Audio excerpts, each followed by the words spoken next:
Horses are very important to our culture. For example, in England we have the hobby horse. There are three types of hobby horse. There's tourney, sieve and mast. A tourney is very much like a person riding on a small horse. A sieve is a frame covering the whole body, and a mast is like a head on a pole with a snapping mouth and a man holding it underneath a tarp. An example of the tourney would be an ordinary hobby horse. Of the sieve is the Obios of Padstow, Cornwall, and the Minehead hobby horse. Of the mast, you'd have Mary Lwyd of Wales, the Hooded horse of Kent, and the Old Tup or Ram of Derby and Yorkshire, or especially the north. Now, these come from an Indo-European horse cult, and so in England you have the Uffington White Horse, which you can find, and it dates back to the Iron Age or even the Bronze Age. Horses in Europe and other parts of the world are seen as sacred, so they commonly appear in mythology. So Poseidon was originally conceived under the form of a horse and rides a horse chariot, and sailors would often drown a horse as a sacrifice to him.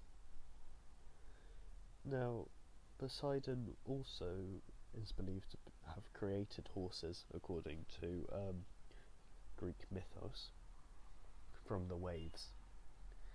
And Odin's horse Sleipnir was a gift from Loki, or Loki's son, and is the greatest of all horses.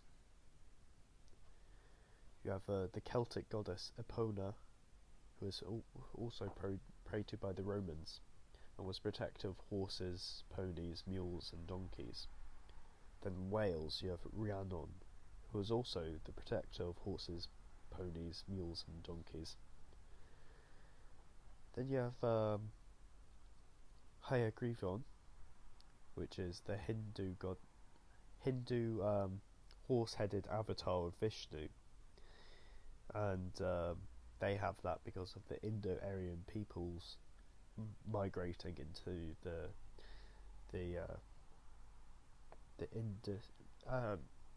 Indo Valley. Then you also have Kalki, who's also the Hindu avatar of Vishnu, and rides a white horse. It is prophesied to end Kali Yuga. Kali Yuga is the destruction myth, bringing the next stage of humanity, much like Ragnarok, or how Zeus killed the golden age of humanity, then the Silver Age, and left us the Bronze Age of humanity. Then there's a Scottish horse water spirit called Eichvisage, or Eichvis. I'm not exactly sure how to spell it. I will say it. You also have Hadur. He's Slavic. He's not a horse, but the Magyars would sacrifice white stallions to him. And that brings me to horse sacrifice. The Vedic religion has Ashvamedha, a horse sacrifice. This was a ceremony to prove that the imperial sovereignty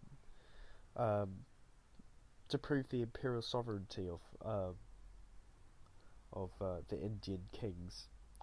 This was when a horse was released into the wild, but accompanied by the king's warriors.